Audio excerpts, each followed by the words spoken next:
Terima kasih pemirsa, Anda masih bersama kami dalam Ulama Menyapa dengan tema Ibadah Ramadan 1441 Hijriah di tengah wabah COVID-19. Baik, saya kembali ke Pak Izzuddin. Ya. Pak Izzuddin, untuk pelaksanaannya sendiri seperti apa untuk nanti tanggal 23 April 2020? Ya, untuk pelaksanaan Rukyatul Hilal besok seluruh Indonesia memang sudah dibuat aturan baik oleh Kementerian Agama maupun organisasi masyarakat yang selama ini meyakini adanya penggunaan Rukyatul Hilal, Nahdlatul Ulama itu. Mereka sudah membuat acuan sesuai dengan protokol kesehatan. Termasuk tadi saya ulangi di tingkat Jawa Tengah akan diselenggarakan di Menara Al-Husna Masjid Agung Jawa Tengah oleh Kementerian Agama Kanwil Jawa Tengah. Yang pesertanya sesuai dengan surat undangan yang sudah diedarkan itu terbatas hanya 15 orang. Dan ini tentunya berbeda dengan tahun-tahun yang lalu. Kalau biasanya di saat normal itu sampai berapa orang? Banyak orang, banyak masyarakat yang ingin mengetahui hilal itu kayak apa. Jadi tidak dibatasi ya? Tidak dibatasi, tapi sekarang ini besok memang benar-benar akan dilakukan pengetatan dalam peserta pelaksanaan Rukyatul Hilal. Jadi ini informasi juga untuk masyarakat dan pemirsa TVku dan juga pemirsa Ulama Menyapa bahwa yang ingin menyaksikan langsung untuk saat ini tidak bisa karena dibatasi. Jumlahnya. Bahkan dalam pelaksanaan sidang isbat oleh Kementerian Agama yang ketepatan besok juga dilaksanakan secara online dengan menggunakan media Zoom. Ketepatan saya juga terlibat dalam undangan itu, terbatas hanya sekitar 50 ahli pakar hisab ru'yat dan astronomi se-Indonesia. Dan itu akan dimulai sidangnya sekitar jam 17.00. Kita harus sudah registrasi dan tentunya ini memang untuk memberikan sebuah upaya pemerintah bagaimana kita benar-benar ingin segera wabah corona ini segera berakhir di Indonesia. Sehingga kerumunan-kerumunan yang selama ini selalu ada di saat menjelang puasa Ramadan, ada Rukyatul Hilal, ada sidang isbat. Mungkin Mbak Mirah kalau tahu sidang isbat di Jakarta, kalau menjelang 1 Ramadan, 1 Syawal, banyak wartawan kumpul, banyak masyarakat datang ke Kementerian Agama, ingin tahu bagaimana keputusannya. Besok itu benar-benar, berarti besok di Kementerian Agama tidak ada media cetak elektronik, hanya terbatas beberapa mungkin gitu ya, dalam rangka untuk mensiarkan, mempublikasikan gitu. Itu yang berubah di tahun ini. Ini yang berubah di tahun ini, dan ini tentunya masyarakat harus bisa memahami, karena memang kalau kita lihat wabah virus corona ini tidak sembarangan wabah gitu ya. Kalau kita lihat di beberapa berita negara-negara yang begitu dahsyatnya, Amerika Selatan kita lihat begitu banyak mayat yang tanpa bisa diurus karena begitu banyaknya yang meninggal gara-gara wabah virus corona ini. Sehingga saya kira ini harus difahami oleh masyarakat muslim, terutama yang nanti kita akan melaksanakan ibadah puasa dan termasuk ibadah-ibadah di dalamnya. Ada sholat taraweh dan beberapa termasuk takjil ya, mungkin Baitur Rahman yang setiap sore itu saya lihat banyak sekali jamaah yang datang. Dia ingin tahu kota Semarang, kemudian sekaligus takjil di Masjid Baitur Rahman, beratusan bahkan sampai 1.000, 2.000 dalam setiap harinya. Saya kira ini kan menjadi catatan, dan bagaimana nih mekanisme takjil, saya nggak tahu ini Masjid Baitur Rahman nanti akan ada skenario bagaimana. Tentunya ini harus benar-benar diwaspadai, bagaimana jangan sampai kita harus mempertimbangkan. Jadi takjil, mengadakan takjil itu sunnah gitu ya. Tapi menjaga jiwa, raga, hifdzun nafas itu harus diutamakan daripada hifdzul mal. Apalagi kalau hanya sekedar sedekah kemudian bisa menimbulkan banyak mayat-mayat gara-gara terjadi sebuah kerumunan yang kemudian kena virus corona. Saya kira ini menjadi catatan besar. Sehingga persiapan untuk Ramadan ini tentunya harapan kami ya tunggulah sidang isbat dan insya Allah pemerintah tetap mempertimbangkan perhitungan hisab. Itu kalau memang perhitungan hisabnya itu sangat mungkin bersama-sama, tidak akan mungkin terjadi perbedaan. Satu suara begitu satu ya? Satu suara, satu kata hari Jumat. Sehingga kemungkinan ya tentunya isbat akan dilaksanakan Kamis sore dan biasanya diputuskan sekitar pukul 18.30 lah setelah sholat maghrib gitu. Tentunya malam Jumat kita sudah akan mulai sholat taraweh. Insya Allah.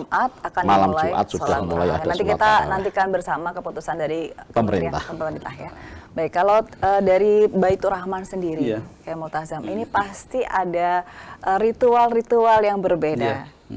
New normal begitu ya. Nah, ini bagaimana untuk mensiasati hal tersebut Kiai Multazam? Ya, memang sesuai dengan edaran dari Kementerian Agama tentang pedoman ibadah dan juga tausiah dari Majelis Ulama Provinsi Jawa Tengah, itu jelas sekali bahwa kita dianjurkan untuk melakukan sholat tarawih yang ada di rumah. Jadi intinya semua ibadah dilakukan di rumah. Di rumah. Nah, kaitan dengan persiapan yang ada di Baitur Rahman, ya ini juga ada takjil-takjil seperti apa itu. Jadi masih ada takjil? Masih. Ini karena ya mungkin orang itu tadi ingin sedekah itu. Ya.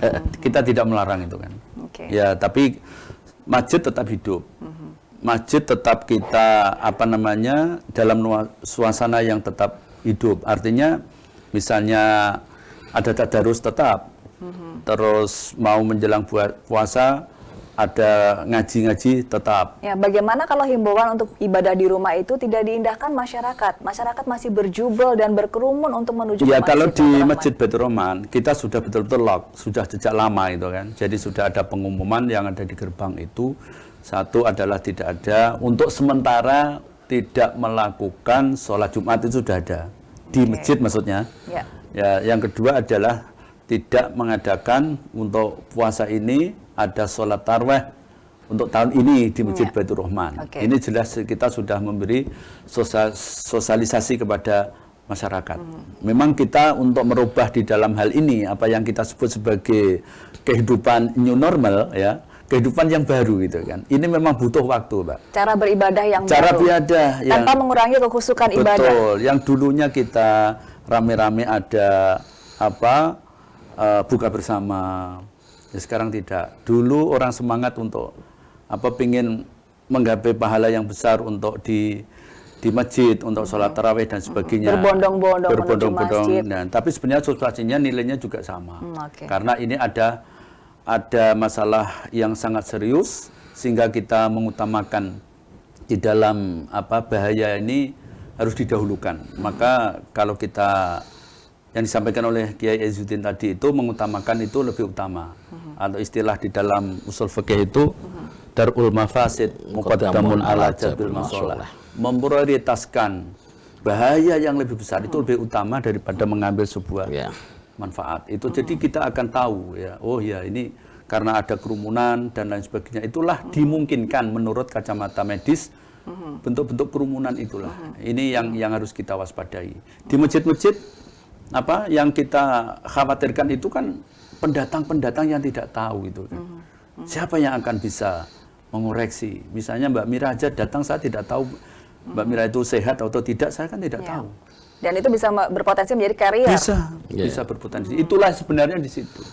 Jadi memang ini perlu ada memasuki di dalam kehidupan new normal seperti ini memang butuh kesiapan mental.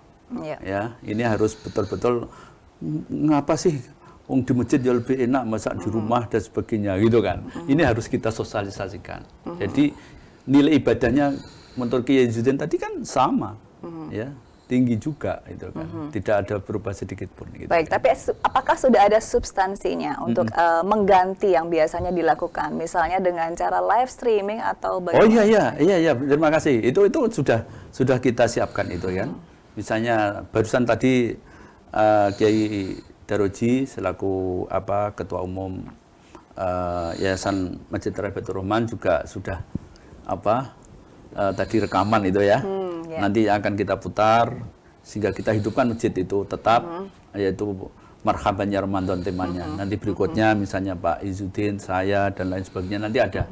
Selalu bergantian selama 30 hari ini tetap kita lakukan. Ya termasuk ini nanti menjelang buka ya barangkali itu kan pas toh itu ya, sama saja. Jadi mengoptimalkan media sosial begitu ya, menggunakan teknologi untuk tetap beribadah secara khusyuk begitu. Betul. Nah, Pak Is tadi seperti disampaikan dengan Pak Kiai Multazam tadi bahwa sebenarnya yang harus disiapkan ini dari masyarakat ini adalah mentalnya supaya sosialisasinya ini menyentuh ke seluruh masyarakat. Sejauh ini dari MUI Jawa Tengah sendiri sosialisasi yang dilakukan seperti apa? Mungkin dari Pak Is bisa saya kira dengan keluarnya tausiah kuliah MUI, tentunya itu menjadi catatan masyarakat kita. Bahkan tadi pagi saya melihat di medsos itu bagaimana gubernur kita Pak Ganjar yang begitu semangatnya turun melihat keadaan di Kota Semarang itu, ternyata ya memang masih ternyata ditemukan banyak yang masih kurang percaya mungkin gitu ya terhadap ada fenomena virus corona yang begitu sebenarnya dahsyat, sehingga ajakan untuk memutus interaksi yang kemudian ada jaga jarak, kemudian ya kita tempat-tempat kerumunan kita kurangi, masih diabaikan itu iya masih diabaikan. Memang panik tidak boleh, tapi cuek juga tidak boleh begitu ya. Boleh. Baik, nanti kita akan bahas di segmen berikutnya, tapi kita harus break dulu pemirsa. Tetaplah bersama kami dalam Ulama Menyapa.